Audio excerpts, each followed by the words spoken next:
You are welcome once again. Yesterday we started discussion on correlation.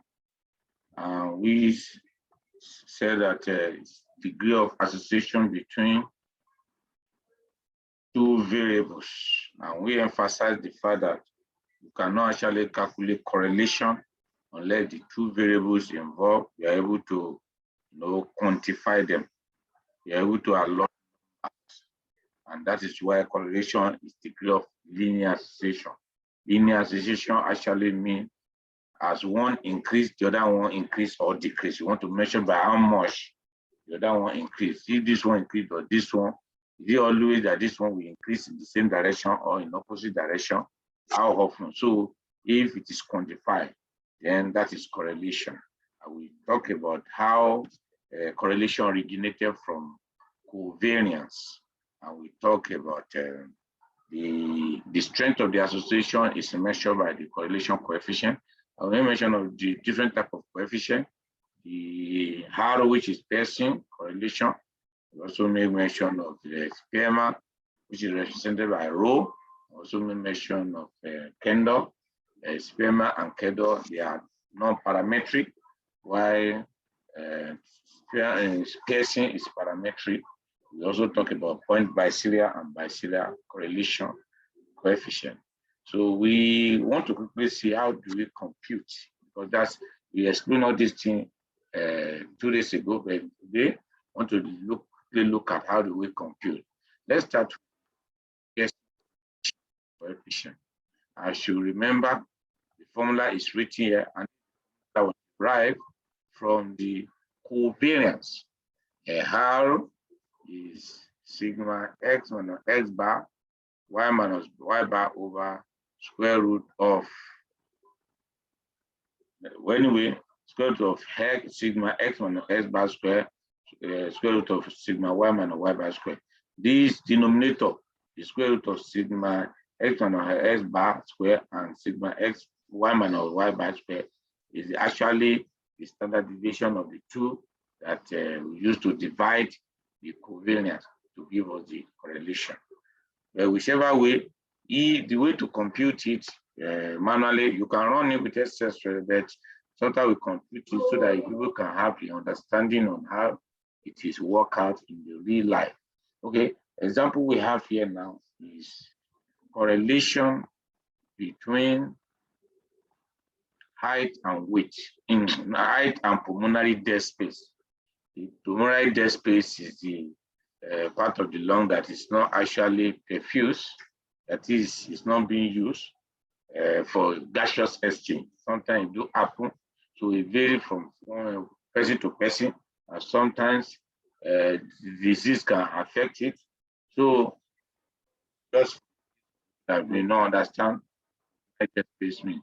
So it's quantitative, it's measured in volume. The volume is measured in mil. That's why you see pulmonary dead space in mil. Then we have height in centimeter. So how does he affect this for the children? If you see, you are seeing height of 110, that is centimeter. You are dealing with children. Adolescent, we have some of them that are big, like we have the one that is 1.7 centimeter. There are some adolescents that are very, or teenagers that are very tall. So we have 15 of them. So if you look at, we want to look at the correlation between the two. From the formula we have, you see that you denote one by x and the other one by y. So we just denote a height by x and pulmonary dead space by y. So we said that correlation and regression, they are related. Sometimes when you are doing correlation per se, there's no one that is dependent or independent variable. We can as well make pulmonary dead space x and height y. But in case you are progressing to regression, you must have to know, okay, which one determines which one is dependent, which one is independent variable. When you compare, you see that it's the pulmonary dead space that will depend on the height of the person, not the height of the person depending on the pulmonary dead space. So that's why it makes sense to make, since y actually the dependent variable, rather the dependent variable y, dependent variable. So right from that we can say, okay, x is serve as the independent variable will be the height, which is the height will be the independent variable, which is x, while the dependent variable Pulmonary dead space is y.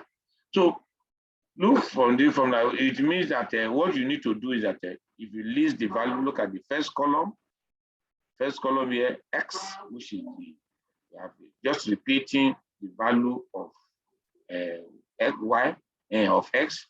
The second column is y, repeating the value of somebody is making noise. Please mute yourself. Maybe I should stop and mute everyone. So X and Y. Now, what you can do now, we want to, okay, this one is supposed to be X minus S. So if you calculate, if you see the initial table, the first table, we also have the mean, the summation of all of them there. This, I don't know, Dr. Viz, some people are making noise. So the summation of the sum of X. So from the sum, you can calculate the mean. So if you divide the sum of X by the number, it will give you 144.6, which is the mean. The same thing with the pulmonary death. So we have calculated the mean of them. You use the mean. Well, you actually have X minus S bar. The S bar that is not shown here. See? So this third column here is S minus S bar, which is spot. So S minus S bar, that is, you remove X, the mean. X bar is the mean of X from X. The same thing, Y minus Y bar, you remove the mean of Y from Y.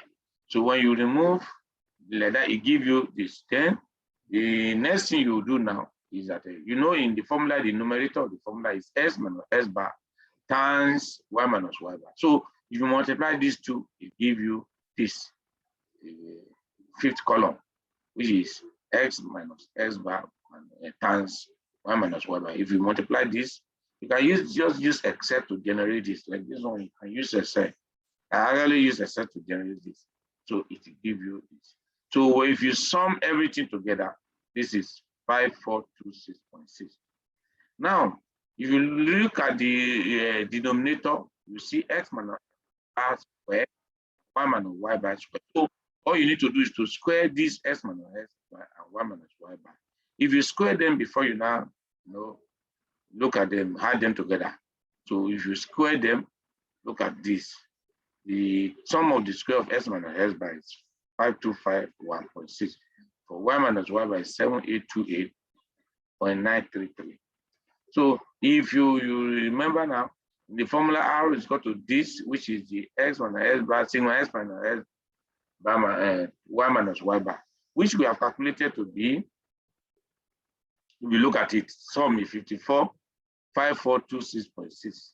Then divided by, this one, what we have at the denominator here, you need to find the square root of them, square root of this. When you now find the square root of all it will give you this one, this one. Look at the square root is down. The square root of is the square root you put here. When you do it, so at the end of the day, the value is 0.846, which is the Pearson correlation. That just way better. All this one, you don't need to, unless if somebody they give it to you in an exam to do, but I doubt. Just for you to get the logic, how do you use SPSS to run it? Then now, sometimes when you want to do the test of significance, after you have known the correlation, you want to know if the correlation is significant or not.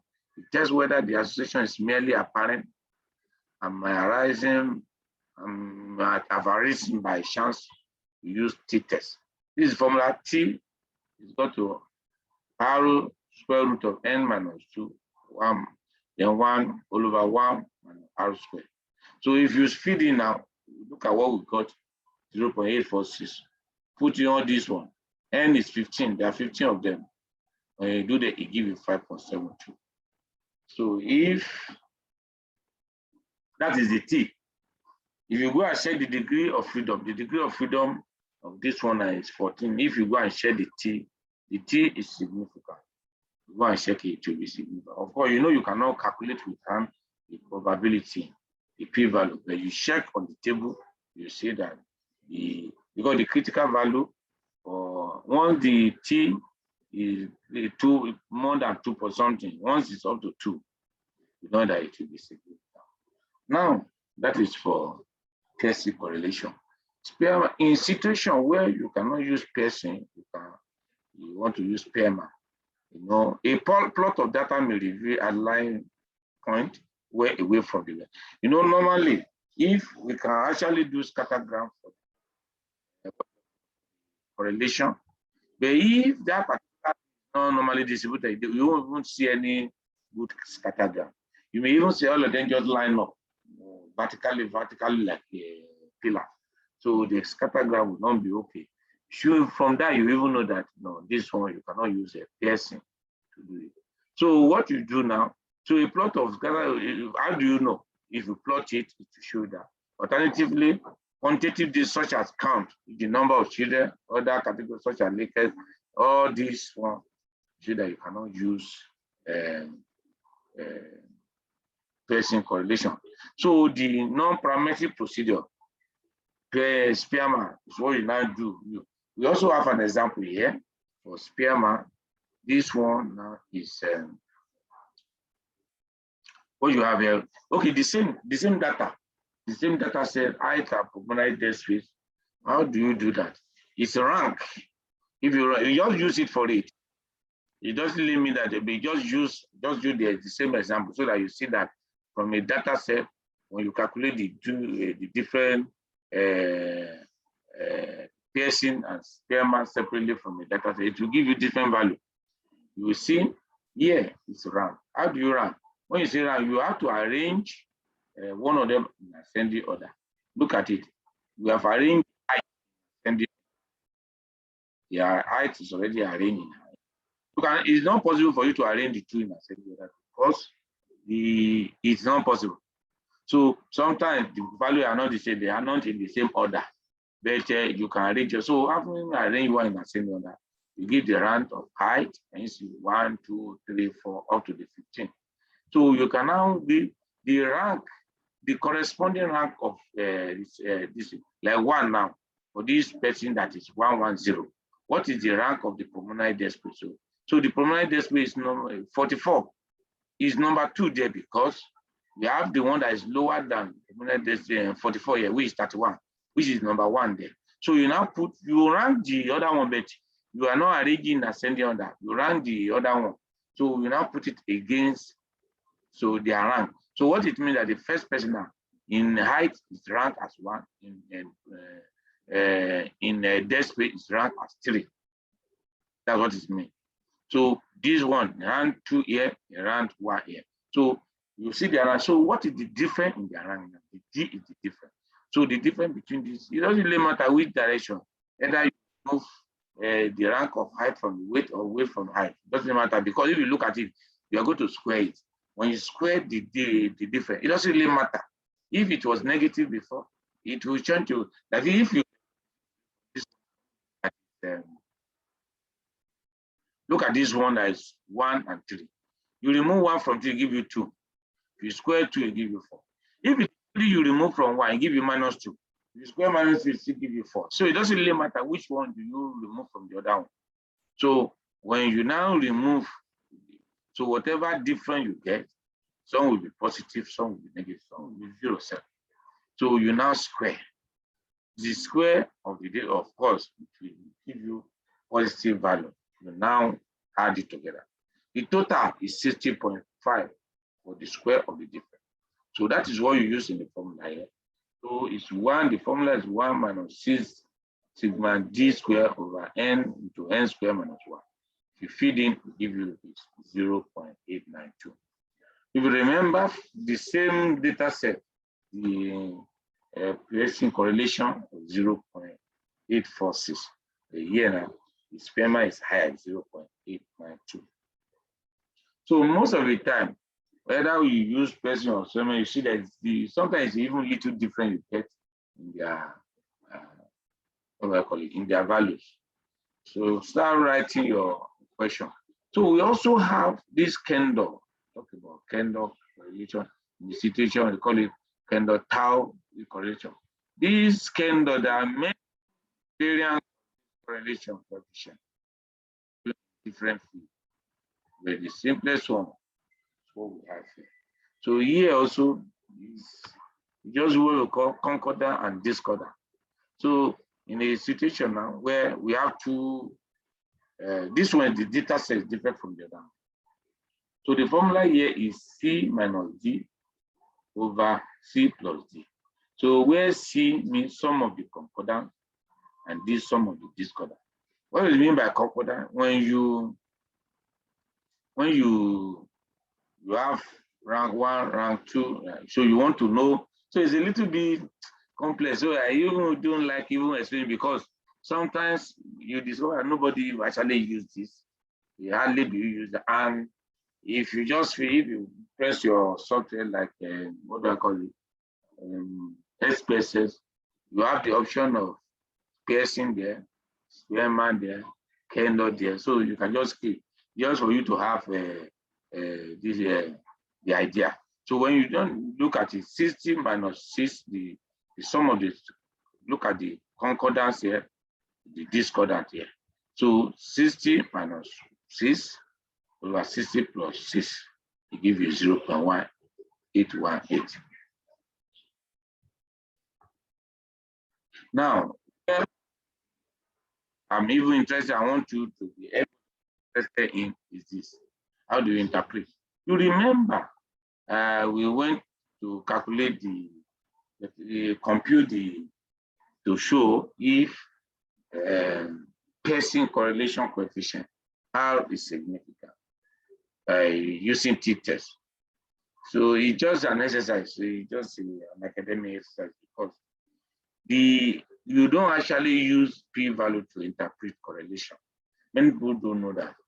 There are many people also now with their project they're asking where is p-value for the correlation. It's useless because one thing with correlation is that if the sample size is very large, we're talking of large size of 100 or 200, large sample size, small correlation, very small, that is maybe 0.1 or even less than that, can be significant. If you show that it's significant and the correlation is negligible, very small. But if the sample size is very small, they are dealing with 30 or 50 or even less than that, you see that a very big correlation may not be significant. You may want a 0.4, it's not significant. Whereas in the large sample size, something like 0.1 would be significant. So because of that, the intelligence people came trying to interpret correlation. So I just have the two. We have different people that do come with different ideas, but the ideas also are very close. They are closely related. For example, look at the rule of thumb devised by this man, by some people, called the standard rule of thumb. So if that's what we have at the upper right corner here. If the R is less than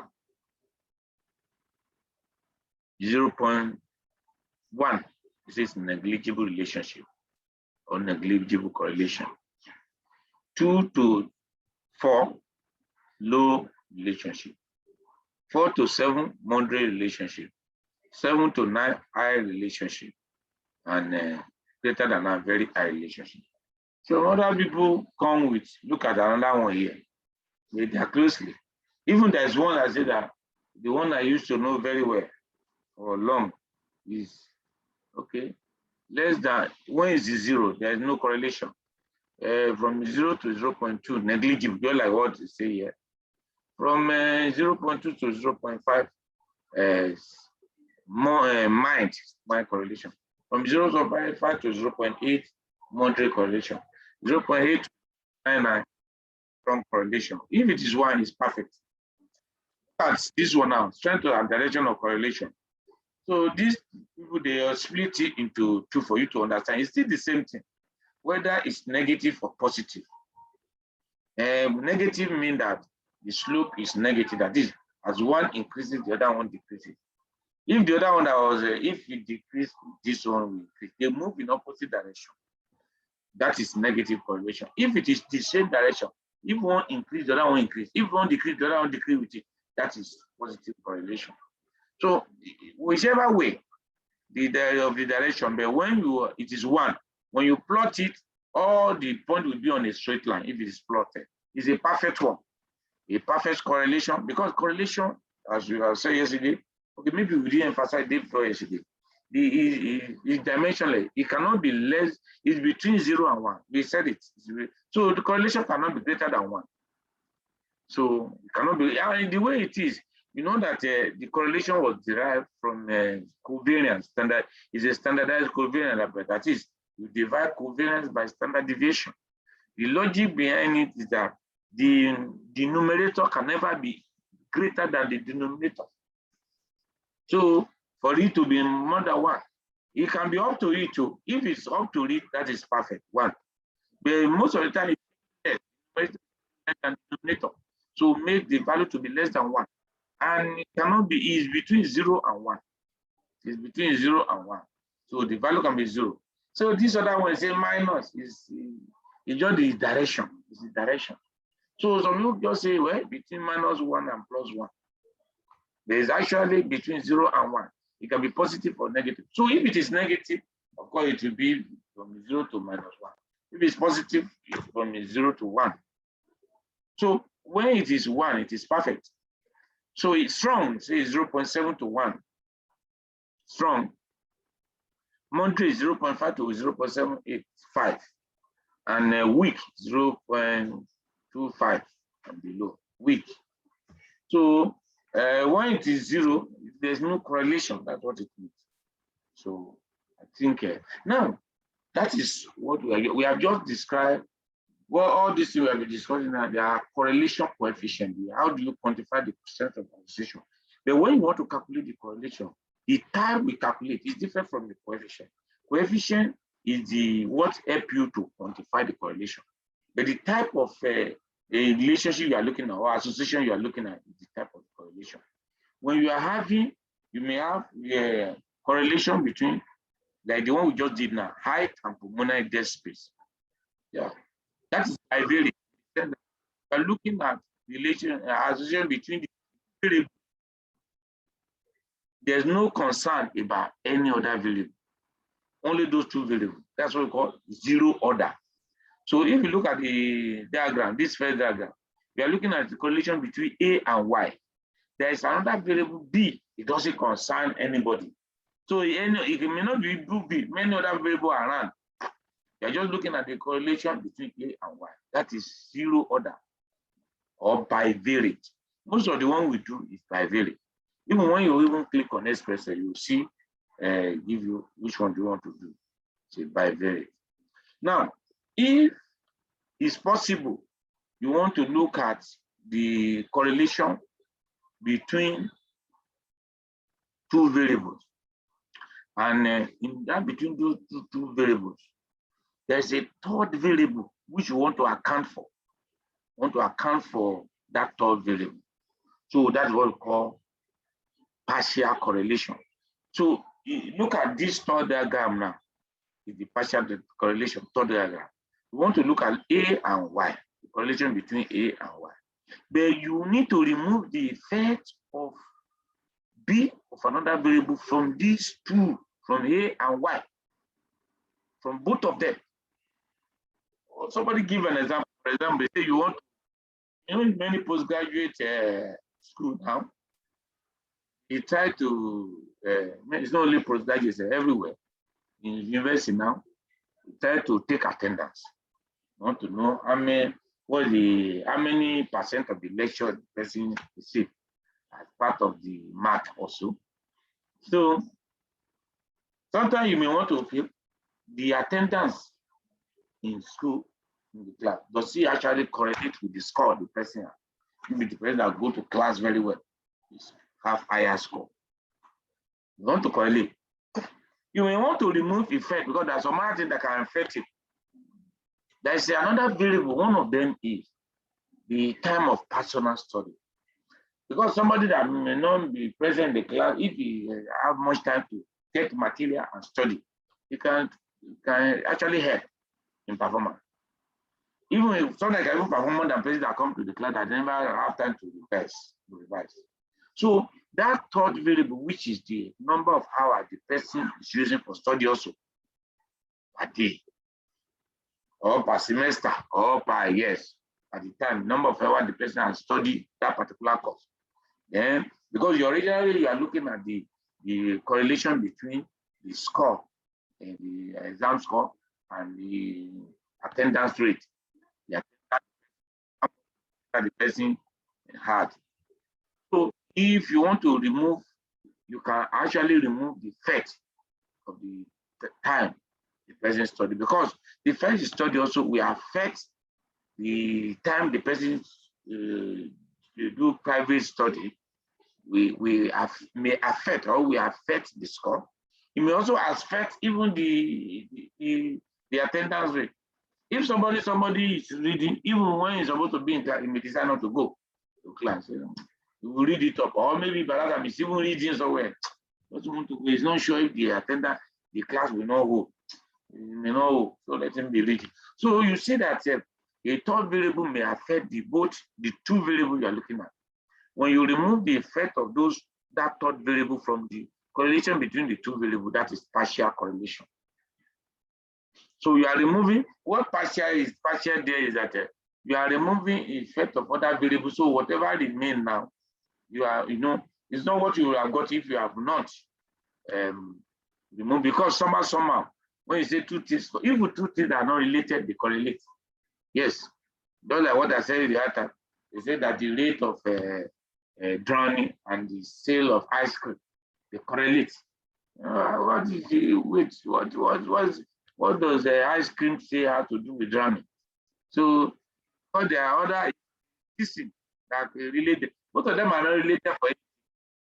But because the swimming is common during hot season, and so if swimming is common during hot season, people will drown more. If it during cold season, people don't enter water to go and swim, and they will not drown if they don't swim. And why the ice cream also sell more during the hot season. So you can see two things that are not even related, but they correlate. Now, even when two things look as if they are related and they correlate, some of the value you get in the correlation may be due to effect of others. Just like what you said. Sometimes you can see that somebody score very high. When they do tests, they score very high.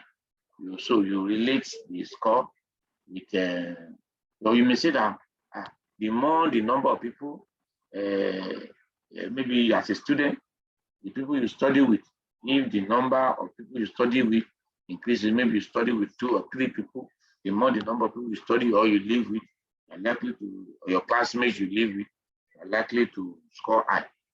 It may happen. But sometimes you may see that somehow, because you live with them also. Whenever they give assignment, they collect another person's assignment. If you see somebody brilliant among them, and write it, you score high. So you may have to remove the effect. Those are the things that will confirm for the score. So partial correlation remove the effect of another variable from the two variables you are correlating. Whereas it is possible also for you to remove effect from only one. You remove the effect of the third variable for only one. Look at the middle, the B diagram now, semi-partial correlation. This, you are looking at correlation between A and Y, but this B, you remove the effect of B from A alone.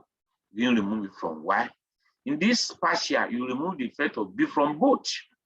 But here, you try to remove the effect from only one of them. That is semi-partial correlation. So most of the time, we do bivariate correlation. This effect of semi-partial summer The way we remove it is during regression. When you are saying you are doing multiple regression. So those are things that actually come into play. The correlation, so you try to remove, when you are trying to regress two variables, and you now bring another one, you try to remove the effect of the other variable. You may serve as confounder or whatever. So from them. So most of the time, partial to be partial, but somehow it work out when you are doing regression. I think we'll stop here. The other one, what remains now is for us to run it, though. If you go and watch if you do our workshop, don't watch about correlation and regression, and you can actually go and watch where we run it with SPSS. I think even this particular data, how we run it with SPSS is there. To go and watch it. So which you can actually leave your hand and run. So I don't know if there's any question. Any question?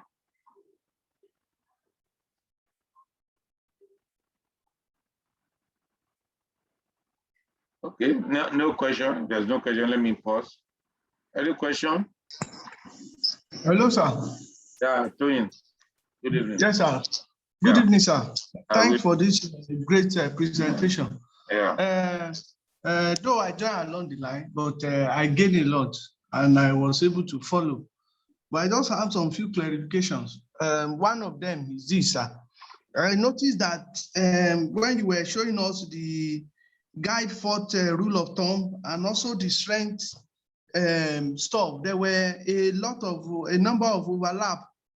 For example, in the guide fourth rules, you told us that 0.2 to 0.7 is actually low. I mean, in terms of relationship. Exactly. This one. If you look at the guide rule first, we see 0.2 to 0.4. And we also started from 0.4 to 0.7 and also 0.7. So if it is 0.4, where do we put it? Is it low or moderate? If it is 0.7, where do we put it? Is it moderate or high? The same thing with the strength and directions of the correlations. When it is 0.75, where do we put it? Where does it belong to? When it is 0.5, where does it belong to? Because it's as if it's dichotomous, as is putting the leg into two faces. So which I felt that they should have make it clear instead of confusing us, or as in clearer, so to say. Maybe 0.74 to 1, then we now go to 0.5 to something like that. I just see it as something I need to call our attention to, so that some of us will get clearer going forward, sir. Thank you, sir. Then I quickly want to re-emphasize, though I grabbed the concept. When we talk about correlations, primarily it seems we are talking about two variables. Why, if we go further or advance, other can now come in, like what you told us about partial and semi-partial. If I actually get it right, sir. Thank you, sir. Yeah, thank you. I appreciate it. Thank you. Sir. Yeah. Okay, thank you. The first one you raised, you are right. If you look at it, that's why I gave two scenarios. What we are presenting here, there are two scenarios. You know, because of the problem of correlation and the p-value not being appropriate for interpreting correlation. So many people came with many ideas. Intelligent people came with many ideas. If you look at this first one, the standard rule, there's no overlap there because this was less than 0.2. 0.2 to maybe less than 0.4 now. But it's only that okay, be 0.5 and 0.7 that look as if they are overlap. You use your discretion. Even the one I usually use, is 0.2 to 0.5, 0.5 to 0.8, 0.8 to 0.99, by 1, perfect. So you can just say 0.2 to less than so and so. Like now, 0.2 to 0.4 now. So anything above, just above 0.4 to 0.7, anything above 0.7 to 0.9, you look at it. So it's just for you to have an idea when you are seeing something 0.2 or less than 0.2 or 0.25, you know that that type of correlation is weak or negligible. So if you are looking at something from 0.2 to 0.5, say, you know, at that range, you know that it should be something mild, which they call weak here. So when you now look at between 0.5 to 0.8, around this 0.8, you see that that's where the moderate issue of moderate. If you look at both of them, either if you look at 0.4 to 0.7 here, it's the same as 0.5 to 0.75 here. It's around the same moderate. You see the word moderate. And when you now strong, the word strong is around 0.75 or 0.7 to around 0.99 or whatever. That is strong. That's what they call high relationship here. If it is, they say very high relationship is greater than 0.9. If it is 1, it's perfect. It's perfect correlation. So it just gives an idea. And when you want to interpret a result, all you need to do, you look for a reference. You interpret with a reference.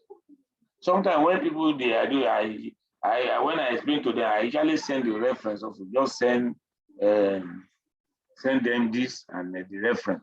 So and you can actually say, how do I interpret correlation? You can Google it, you look for it. To interpret correlation. You also tell you that nobody use this futile effort to use a p-value to interpret correlation. It doesn't make meaning. There's some people who are asking for it. So you just use your discretion. You know, concerning the other one, the other issue you raised about yes, correlation. Most of the time, correlation between two variables, no any other thing attached to it. That's bivariate. But when you now want to see, you know, the effect of other variable on those two relations, on the correlation you are looking at, that's where partial comes in and semi-partial. So, yeah, you are right in that. Thank you, sir. Thank you, sir. Sir, then this, since you mentioned about bivariate, when we talk about multivariate, I think correlation does not have a place in that one. Then I don't know if you can quickly help us share more light on this partial and semi-partial, because it's looking complex somehow. It's not okay. Somebody send a test, maybe somebody send a send a message also. They say that how can one say that partial correlation is multinomial or multivariate correlation? I think the person and you also, you are thinking in the same direction. Maybe now this issue of multivariate analysis, it has that notion of there's an outcome variable, one outcome variable, which we are trying to predict from more than one exposure variable.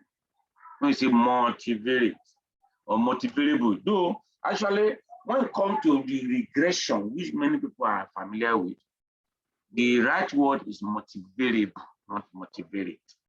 So whenever any analysis you are doing, if it's just for you to say, you calculate it just only one variable, you are saying you are trying to summarize it, like calculate the median mode for that variable or calculate the percentage that has this, that is univariate analysis.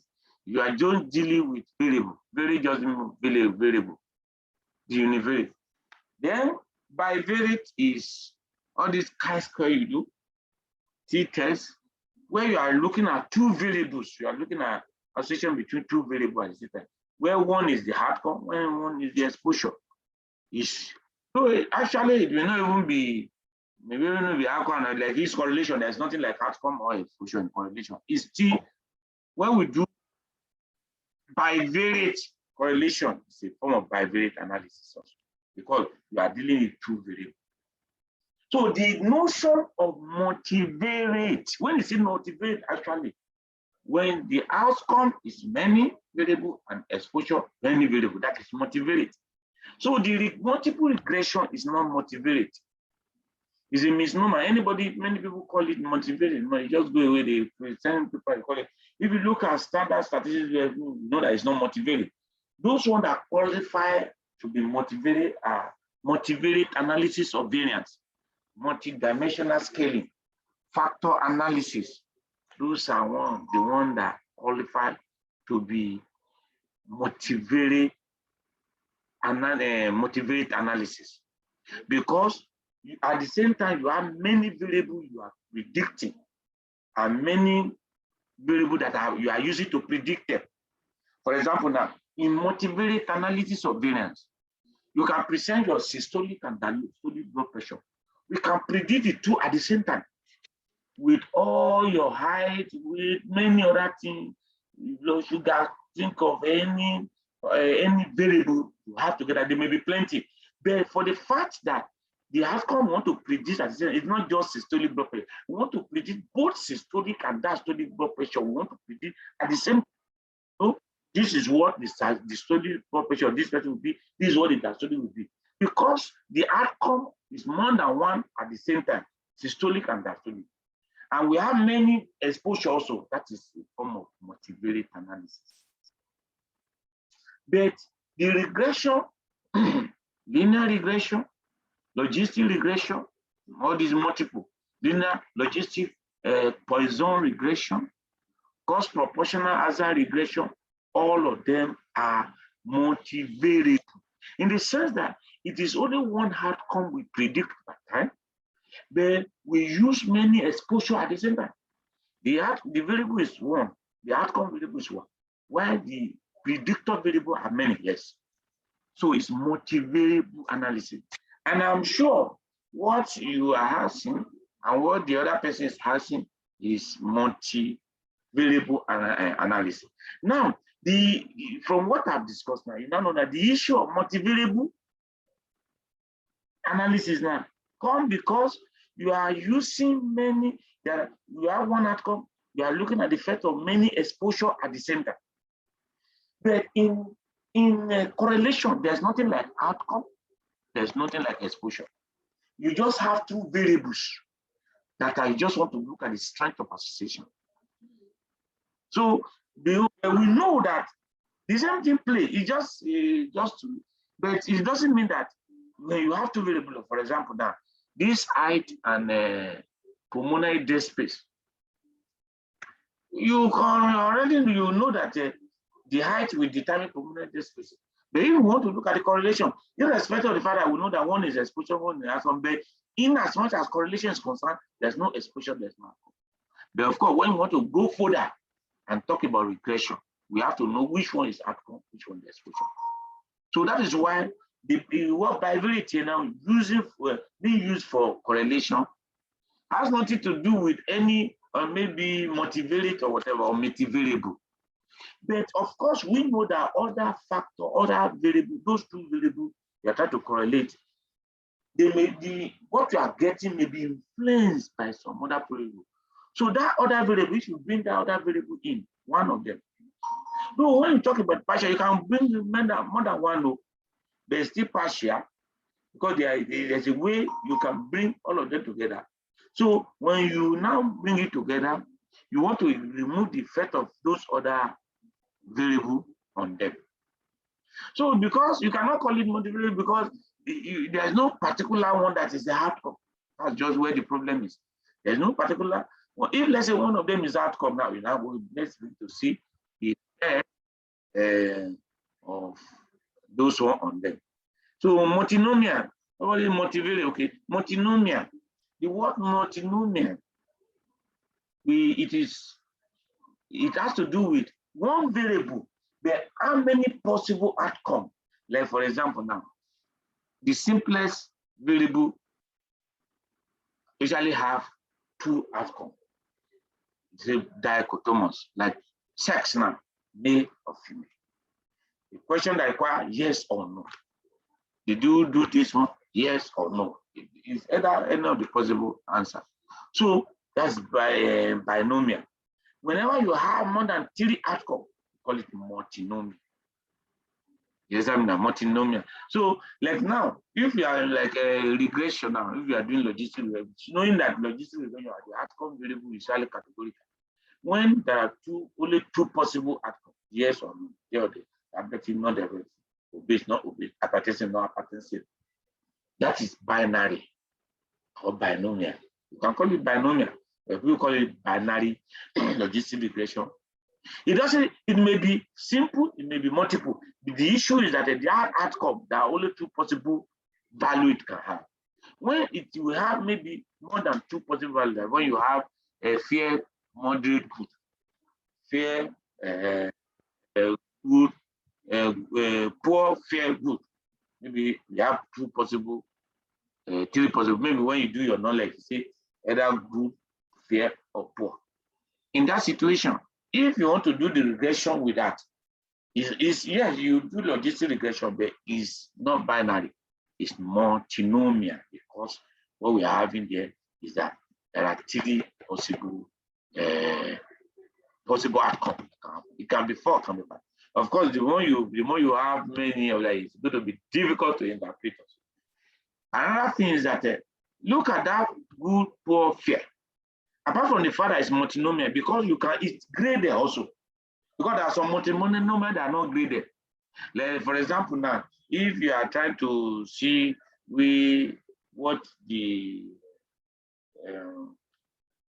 do I call it? Something that want to select people, okay, into categories and say, okay, how do you want to predict which doctor will go into 1G? Which doctor, how do you know which doctor, maybe from when you were in school, how do you know which one is going to 1G? How do you know which one is going to pediatric? How do you know which one is going to internal medicine? You know, you can have, let's say you have 3 categories like that. So because the outcome we are looking at is not regraded. There's nothing like show that 1G is superior to or internal medicine is superior to pediatrics. It's just different specialty. In that situation now, it's perfectly, if you want to predict any of those 3 outcomes, you know, it can even more than that. Since they are not graded, it's multinomial. Then in a situation where it's graded, like the example of good, poor, and fair, you know it's graded. You know that good is higher than fair, and fair is higher than poor. So you can actually use ordinal logistic regression, ordinal. So it's like a form of multinomial, better because the different possible outcomes are graded. They are ordered to ordinal. So those what multinomial has to do with the different category of an outcome. So I don't know if it's clear now. Yes, it's clear. So I think any other clarification? Okay, there's no other clarification.